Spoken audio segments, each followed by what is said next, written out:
एक समय की बात है कि एक राजा रात में सोते हुए सपना देखता है। वह सपने में देखता है कि उसके सारे दांत टूटकर गिर चुके हैं, केवल एक ही दांत शेष बचा है। यह देखकर राजा बहुत ही आश्चर्यचकित होता है और अगली सुबह अपने दरबार में सबसे अपने सपने का मतलब पूछता है, लेकिन राजा के सपने का मतलब कोई भी नहीं बता पाता है। तब राजा अपने पूरे राज्य में घोषणा करवाता है कि जो भी मेरे सपने का मतलब बताएगा उसे मैं मुंह मांगा इनाम दूंगा।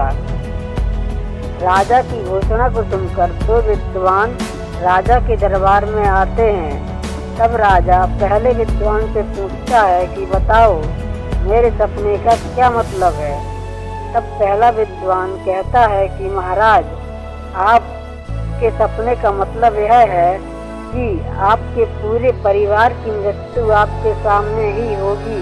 अंत में केवल आप ही शेष बचेंगे, यानी कि आपके पुत्र पुत्री पौत्र वधुओं सबकी मृत्यु आपके ही सामने होगी। यह सुनकर राजा को बहुत क्रोध आता है और वह अपने सैनिकों को आदेश देता है कि इस दुष्ट को तुरंत ही कारागार में डाल दो। सैनिक तुरंत ही उस विद्वान को बंदी बनाकर कारागार में डाल देते हैं। तब राजा दूसरे विद्वान से पूछता है, बताओ मेरे सपने का क्या मतलब है। तब दूसरा विद्वान कहता है कि महाराज, आपके सपने का मतलब यह है कि आप दीर्घ काल तक जीवित रहेंगे, अर्थात आप अपने पुत्र पुत्री पौत्र वधु महारानी भाई भतीजों से भी अधिक समय तक राज्य करेंगे। यह सुनकर राजा बहुत ही प्रसन्न होता है और उस विद्वान को अपना मुंह मांगा इनाम मांगने के लिए कहता है।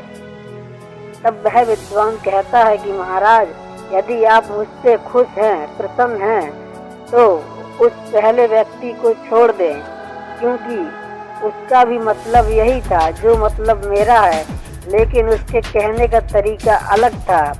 इसलिए मेरी आपसे प्रार्थना है कि आप उस व्यक्ति को भी छोड़ दें। तब राजा उस व्यक्ति को भी छोड़ देते हैं।